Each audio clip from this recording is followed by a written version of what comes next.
Essence, essence, essence. Hello.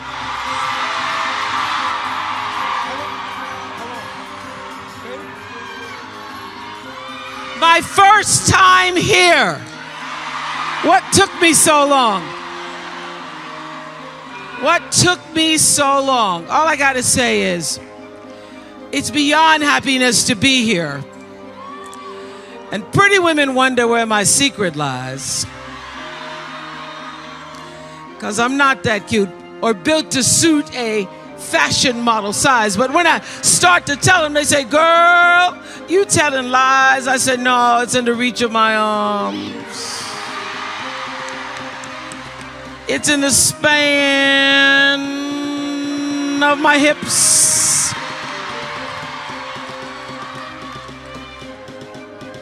It's in the curl of my lips. And when you see me walking, it ought to make you proud, and you understand why my head's never bowed. It's in the bend of my hand. The need for my care, 'cause I'm a woman, phenomenally phenomenal. Sometimes I walk into a room just as cool as you please, and to a man, the fellas either stand or fall down on their knees. Then they start swarming all around me like a hive of honeybees. I say, whoa, must be this fire in my eyes. Could be the flash of my teeth, the swing in my waist, or just the joy in my feet, 'cause I'm a woman, phenomenal, phenomenal woman. You are essence, phenomenal women, and a few cool men. Thank you. And a few cool men. Have a seat. I want you to know that I've been planning on coming here for the past 6 months. Iyanla Van Zant asked me personally to come and join her here on the empowerment stage. Back in January, she was at my house and she said, I want you to do something you've never been. You're always working. Make the time. Come be with me, sister, as my special guest. So I was supposed to be y'all's surprise. And then Iyanla was speaking in Jamaica and unfortunately started having stomach pains and continued to speak even though she wasn't feeling well. And by the time she got on the plane to come back to the United States, they had to have ambulances waiting at the airport for her. And she had an emergency surgery, and she's now doing fine, but could not fly and be here with all of us today. If y'all see my bra showing, please let me know. Thank you. Donna Karen. So I was going to be the surprise, and now I am surprised having to speak to all of you myself. But I feel a sense of joy about it because from the time I landed last night and hit the elevator, it's like the best family reunion you ever had. With all of the relatives you didn't know you had, and a lot of the relatives you really, really, really like. That's what the Essence Festival feels like to me. And so just for a few moments on the empowerment stage, I wanted to leave you with hopefully some words of empowerment, because often when I'm introduced, people say things like how many awards I've gotten, a lot of them, thank you very much. And they say, how many years I did the Oprah show and all the accomplishments that go on people's lists. But because this is an empowerment stage, I want to leave you, hopefully, with something that you can take home that not only empowers, but emboldens you to live the life that God intended. Because this is what people don't know, because you can't tell everybody. I am who I am. One black woman, my hand in God's hand, trusting in that word, because that word never failed me.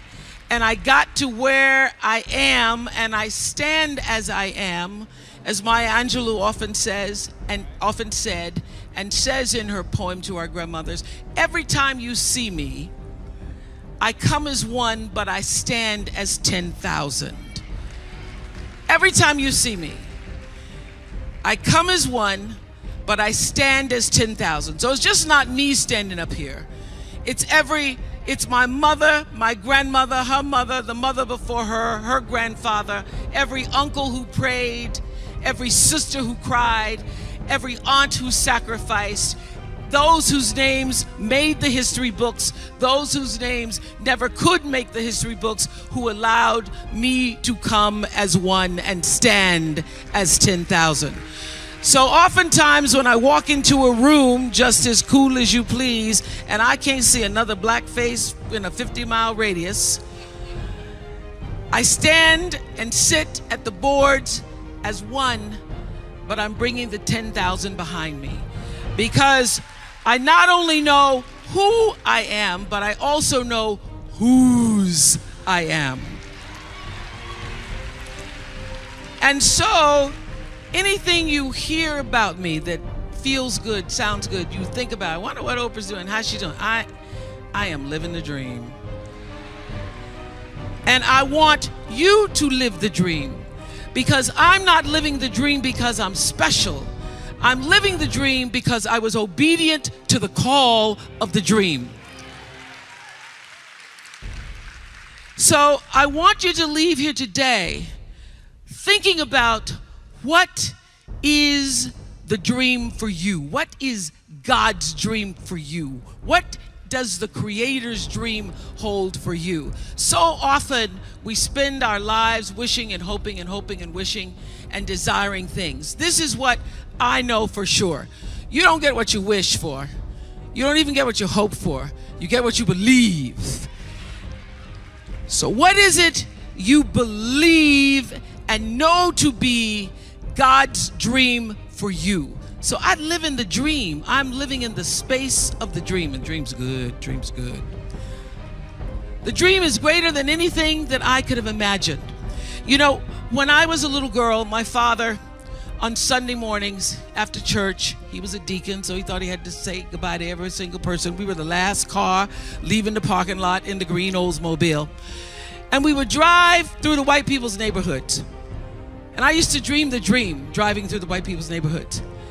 We'd drive through the white people's neighborhoods and you'd see their fancy houses. Some of them had gates, but all of them had trees. And I remember when I first came to Baltimore, I met a friend. Hello, Baltimore in the house. When I first came to Baltimore, I made friends with a wonderful woman named Arlene Weiner. She was the wealthiest person I'd ever met. And I went to her house and parked in the driveway. There was a Corvette and there was a BMW and there was a Mercedes. I went, whoa, Arlene's rich. And at Arlene's house, once I got inside, I could see from her kitchen window 6 trees in the front yard. I thought, oh, rich people have trees. When I get rich, I'm gonna get me some trees. I'm not just gonna get me, everybody wanna get cars and pocketbooks and shoes, but I want me some trees. So, as life would have it, I was standing in my kitchen window about 3 years ago in California, making coffee in the morning, and I was looking out the window and I saw the 6 trees. But listen to me. I was making the coffee. I saw the 6 trees. I went out on the porch to actually count the 6 trees. And this is what I noticed. That I could dream the 6. But beyond the 6 trees in my kitchen window are 3,687 trees. How do I know? Because I had them counted.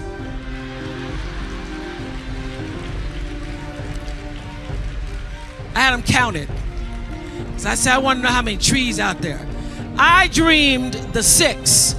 That's as much as my small mind and my imagination could hold for myself.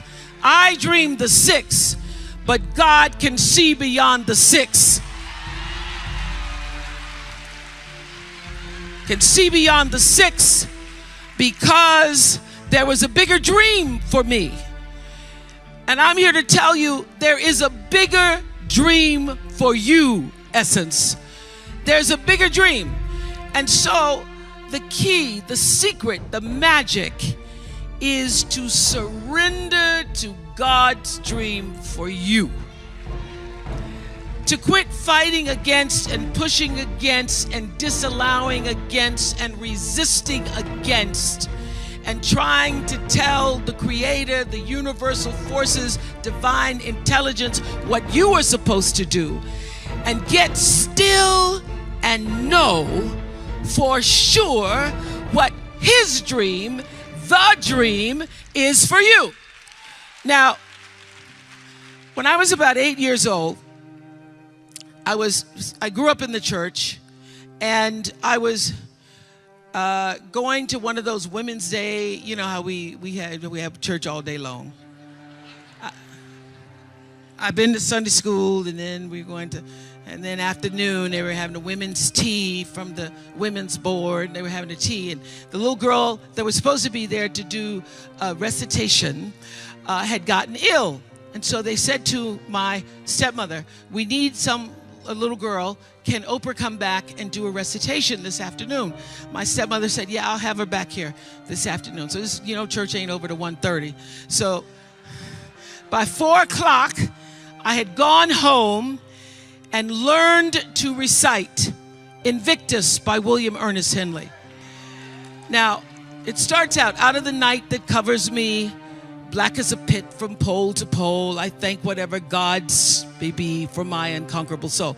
I was reciting it and doing the pit from pole to pole. I didn't know what I was saying. But at the end of the poem, there's the stanza that says, "It matters not how straight the gate, how charged with punishment the scroll. I am the master of my fate. I am the captain of my soul." Now, my little 8-year-old brain didn't really fully understand the power and depth of those words, but they sounded good enough for me to write them down and put them on my mirror. And those words, "I am the master of my fate, I am the captain of my soul," became a mantra for me. What it said is, I am responsible for the choices that I make in my life. I am responsible. I am responsible. So obviously I grew up and was better able to articulate what those words really mean. And I discovered in physics class, those of you who remember physics, the third law of motion. You remember what that is? The third law of motion in physics says, for every action, it's called Newton's law, and it says for every action, there is an equal and opposite reaction. So what does that mean? That means everything that you are putting out into the world, every action, bam, there is an equal and opposite reaction. It means no matter what you do, the energy of what you do, what you say, and most important, the energy of who you are is going out into the world, into your home, into your relationships, and that energy is always coming back to you. You are responsible for the energy that you are pulling out into the world, because that very energy, bam, is coming right back to you every single time, whether you believe it or not, because it is law. It is law. It is law that what you put out into the world is coming back. Now, in our country and many countries all over the world, they call this the golden rule. They say, do unto others as you would have them do unto you. The truth is, whatever you do is already done. The truth is, so when I learned this, that I am the person who gets to control what comes back to me based upon what I'm putting out. Miss Seeley tried to tell y'all in The Color Purple.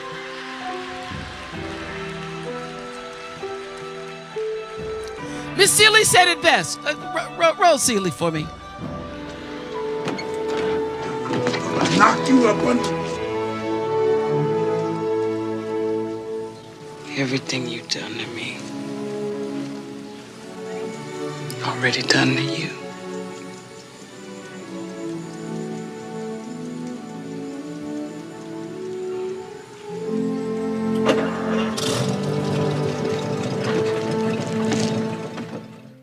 That's real. That's law.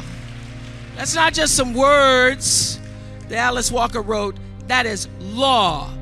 Everything you try to do is already done. So when I figured that out, oh, what I'm putting out is what's coming back, let me get real clear about what it is I'm putting out. Real clear. So I read a book about 1989 called Seed of the Soul. And in that book, Gary Zukav talked about the laws of karma, of the laws of cause and effect, the third law of motion. And in that book, he talked about how intention, your intention is always one with the law. Meaning, before you even think about a thing, you have an intention for the thing. And that the intention is going to determine the outcome. That's why the same people can go to the same church service and somebody walk down the aisle just to be seen to put some money in the church, and somebody else who just goes and just has a little bit to offer. The intention with which you give, the intention with which you serve determines the outcome. So when I figured that out, I went, whoa. I changed everything I did on my show. I called in the producers and I said, from this day forward, I will no longer be speaking to the KKK. I will no longer be speaking to people who are fighting each other in a way that it is damaging to the character of myself and other people who watch. From this day forward, I am only going to do intentional television. And they're like, how are we going to do that and still win? The reason we remain number one for 25 straight years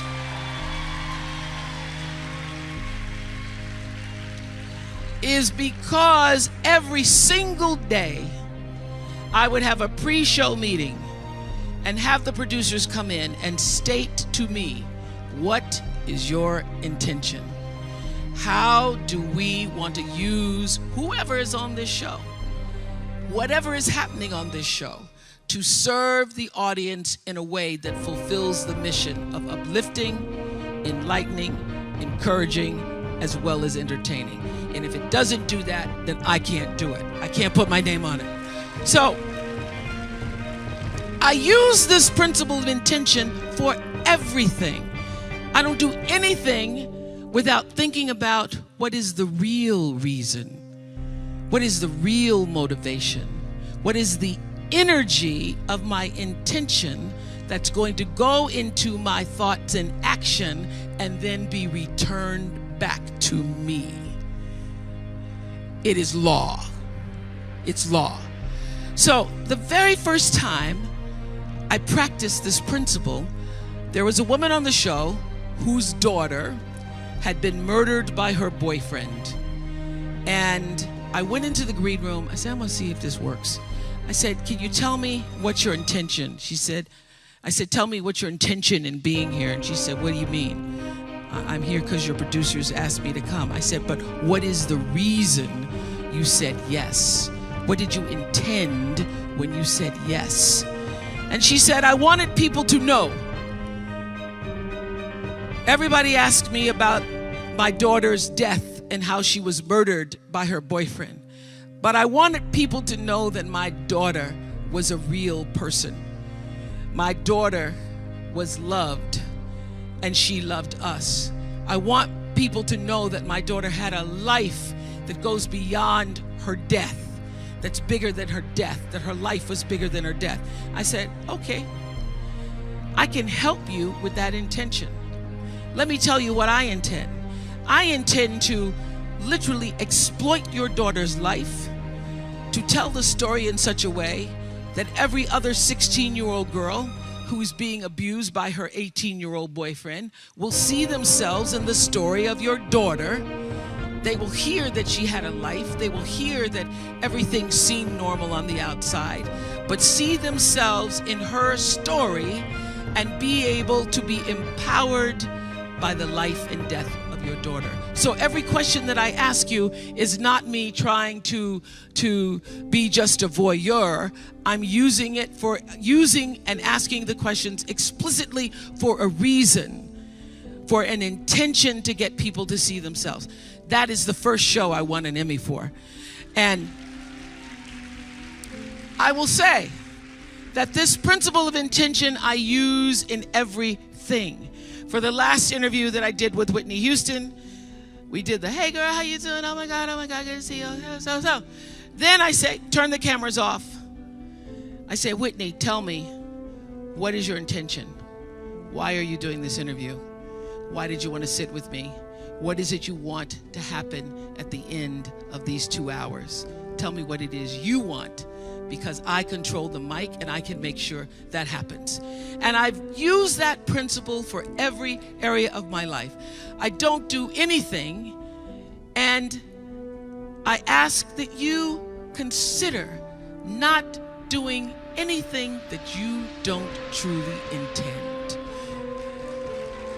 Do not allow yourself to be marginalized and defined by other people's agendas and intentions, because the power of your story lies in your personal intention. So it is my intention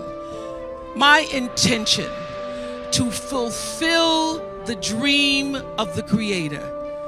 It is my intention to live to the highest calling and be pressed to the mark of the highest calling that I have come to do.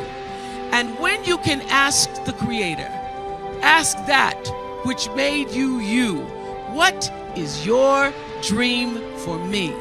I guarantee you, instead of you trying to define the dream, what is your dream for me? If you're able to lean into the dream that the universe and all the forces of light and love and power and grace, by all the names that we call God, has for you, nobody can touch you. Nobody can touch you. That is the power of your phenomenon. Now, everybody works hard and everybody has their own dreams. There was a time where I used to spend a lot of energy wanting things. Of course, it's easy for me to say, oh, things don't define you, because I got a lot of things. Things are nice, I like them. But this is what I learned. When you can surrender to the dream, you get to live in the space of the higher power. You get to live in the space that you purposefully have come to earth to claim for yourself. So, around 1984, I was sitting in bed one morning, Sunday morning, should have been in church, but I wasn't. I was reading the New York Times review of The Color Purple. And I thought, whoa, this sounds like a really great book. I got out of bed in my pajamas, put on my galoshes, and went to the store to get the copy of The Color Purple. I read The Color Purple in one afternoon, went back to the bookstore, bought every book of The Color Purple. I took the books to the office, and I said to everybody, y'all got to read this book. Oh my God, you got to read this book, Color Purple. I needed a book club, I didn't have one. So I passed out the book to everybody I knew. Please, read The Color Purple, read The Color Purple. Then I start to hear that somebody's going to do a movie about The Color Purple. But I don't know anybody in the movie business. By this time, I was on AM Chicago. I don't know anybody. I start praying to God. God, please help me find a way to get into Color Purple. I say, Jesus, I don't even have to have a speaking part. I will be, because I went to the movies and I saw on the movie credits, at the last credit, there's something called Best Boy. So I said, Jesus, if you just let me be best girl, that'd be all right by me. I can be best girl. I can carry the script. I can help the people with the water. I can do whatever. So I start praying for the color purple. As divine law would have it, Quincy Jones comes to Chicago, and he is in Chicago for 1/2 of a day because somebody has filed a suit against Michael Jackson claiming that Billie Jean was their lover and that's not his song. So Quincy had taken the red eye to Chicago. He was in his hotel room. He was coming out of the shower, and the television in his hotel room is on AM Chicago. There sits little chubby me with my Jerry curl on AM Chicago. Quincy Jones tells Reuben Cannon, the casting agent, I think I found Sophia. So I get a call from Reuben Cannon who says, I'm calling about a movie. It's called Moon Song. Would you be interested to come and audition? And I say, I have not been praying for Moon Song.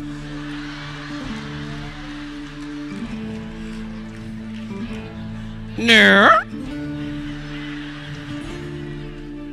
I had not been praying for Moon Song. I've been praying for The Color Purple. He said, well, I think you should come and audition. So I go to audition. You know, movie people, they make everything all secret. Steven Spielberg didn't want anybody to know he was doing Color Purple. So on the outside of the script, it says Moon Song.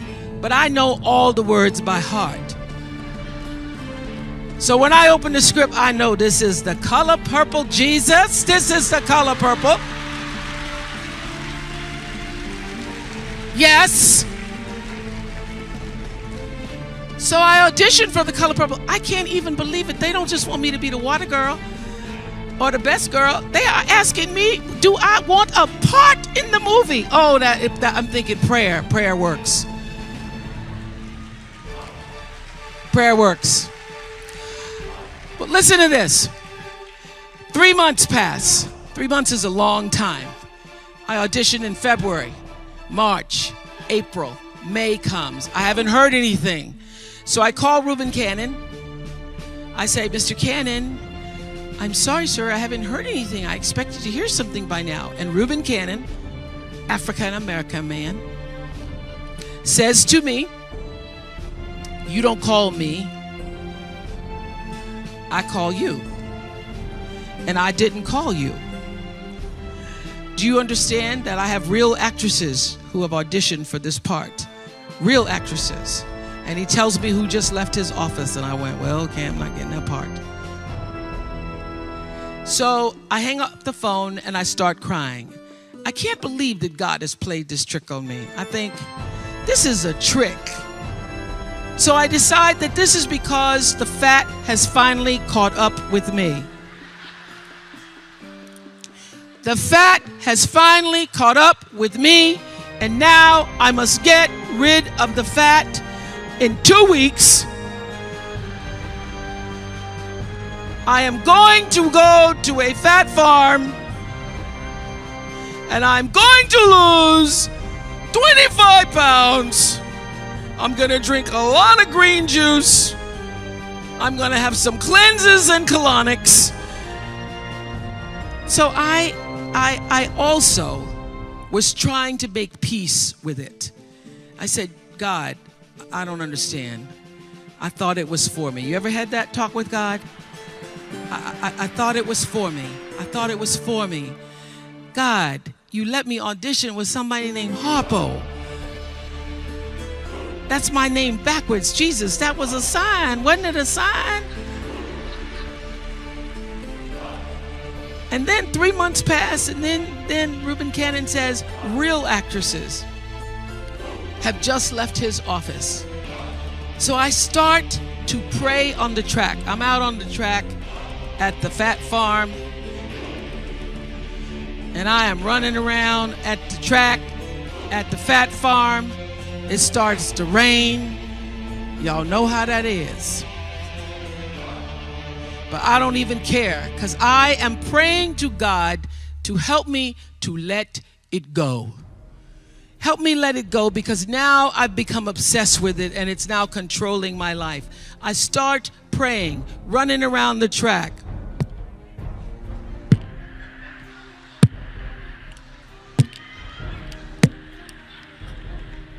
And I keep hearing this noise, and I can't, there's nobody on the track but me, and I'm running around the track. And I look around, and it is my thighs rubbing together. It's my thighs.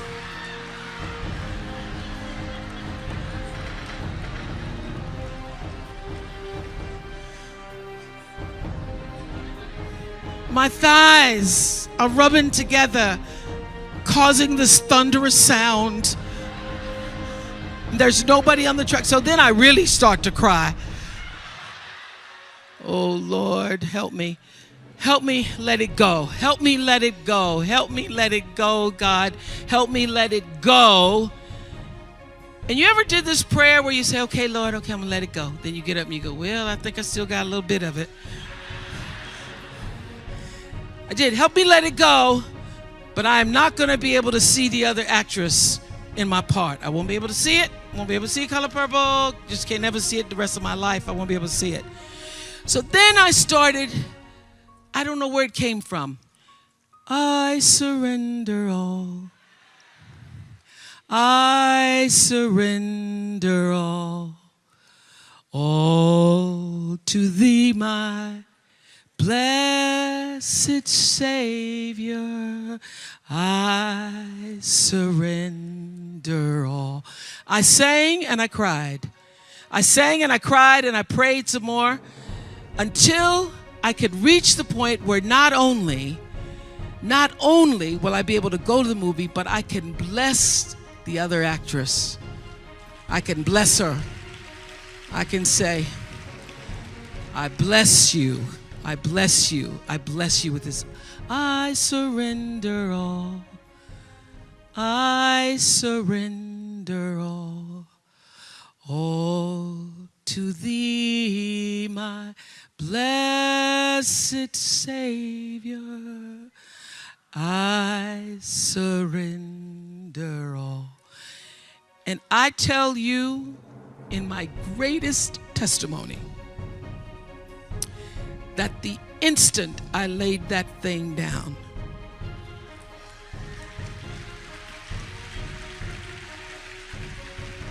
I'm telling you, when I laid it down and it didn't have me anymore, it had no control over me anymore. I didn't feel anything about it anymore. When I let it go, when I intentionally surrendered it to the power that was greater than I could ever know. The instant that happened, a woman comes running out of the cafeteria screaming, Ofrey? Is your name Ofrey? For 10 years, nobody could pronounce my name. I said, yes. She said, somebody's on the telephone for you. He said, his name's Spielberg. I get to the phone. He says, I hear you're at a fat farm. I said, no, sir.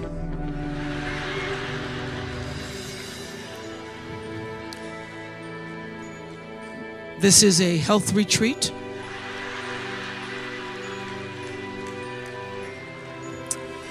He says, I'd like to see you in my office in California tomorrow. This was in Wisconsin. I'd like to see you in my office.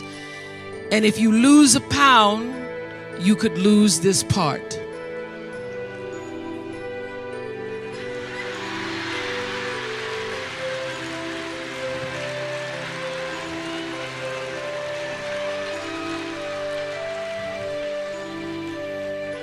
No problem do I have. I'll have no problem not losing a pound. So, honey, I packed my bags and I stopped at the Dairy Queen.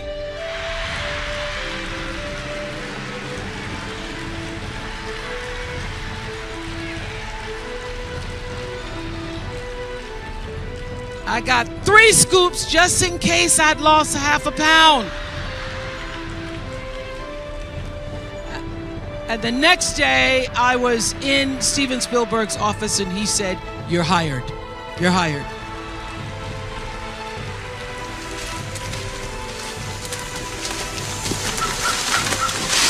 You told Harpo to beat me. All my life I had to fight.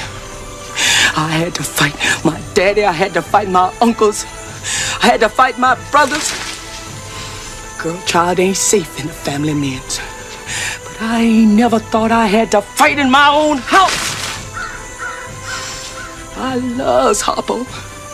God knows I do. But I kill him dead before I let him beat me. You want a dead son-in-law, Miss Seeley? You keep on advising him like you do. This life be over soon. Heaven lasts always. Girl, you ought to bash Mr. head open and think about heaven later.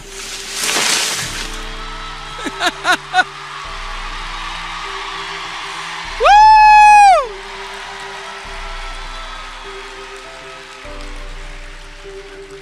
The Color Purple was a life-changing event for me because it taught me that you can dream the dream and that God can have a bigger dream. But most importantly, it taught me the power of surrender.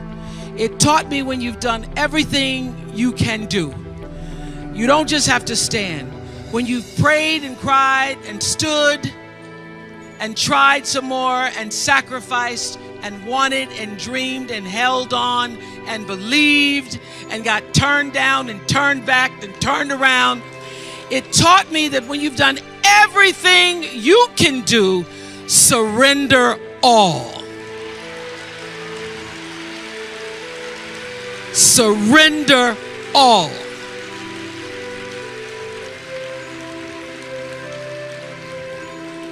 Because there's a bigger dream. There's a bigger dream waiting for you, just waiting for you to step into it. To step into it. Your life is big. Your life is huge. And we spend so much time wanting to be in somebody else's life. And you don't get honored, you don't get revered, you don't get celebrating wanting what somebody else has, because that which created you, divine intelligence that dreamed you from before your ancestors ever knew they would become your ancestors, that which dreamed the seed of you, wants you to know how special, how wondrous, how mysterious, how complex, how glorious, how phenomenal you are.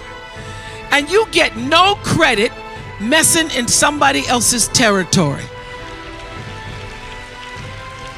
or trying to have power over something you have no control. Another one of my favorite teachings is The Wizard of Oz. When the Wicked Witch of the West says, "Go away from here because you don't have any power here," you have no power in any territory other than your own. Oh, but you are the master of that. You get to be the master of your own fate. You get to be the captain of your own soul. And if you just manage that, if you just took care of your territory, oh, the glorious, glorious, glorious, wondrous, wondrous opportunities and possibilities that are waiting for you. So the question is, what are you resisting? What are you pushing against? What are you not allowing? What are you blocking because you have this idea of who and what you're supposed to be, instead of leaning into the dream that's already been created and waiting for you? It's waiting for you. And the second, it's an instant thing. It's a shift in the way you see yourself and the power from which you have come.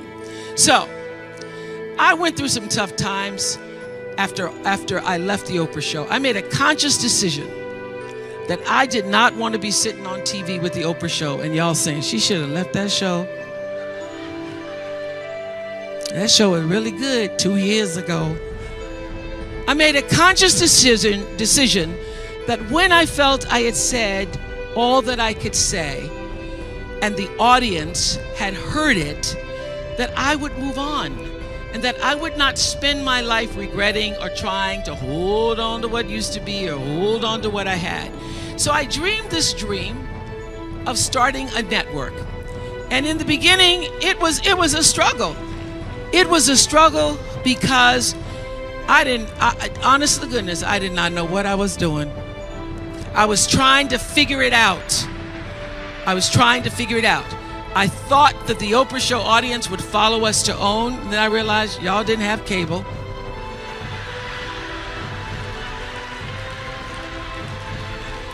And if you had cable, you did not have the OWN package. So it took me a minute. And unlike most people who you get to have your mistakes in private, something doesn't go right in your life, you get to sulk about it in private. If I make a mistake, it's on the CNN crawl or the CNN news. So when I was in the climb and there were so many wonderful owners, I see Churl Action Jackson here. There were so many wonderful owners, people who said, oh, we're going to stand with you. We're going to stand by you. Thank you, Roland Martin. There were so many people who said, listen, we believe that this can happen. So I dreamed the dream along with Tyler Perry, who was my friend, who came to me and said, Tyler said, I'm going to help you out because Tyler can go home and write a script and direct it, produce it, and shoot it, and do it for less money than anybody in Hollywood. So we started with a foundation of have and have nots.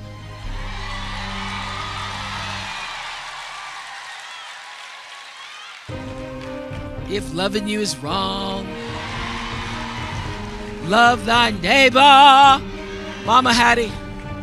And then I started to dream another dream about scripted television, because in the beginning I was told you couldn't do it. Didn't have enough money to do it. And I dreamed the dream. I read Proverbs 11:28 that says, those who trust in their riches will fall, but the righteous will rise and thrive like a green leaf.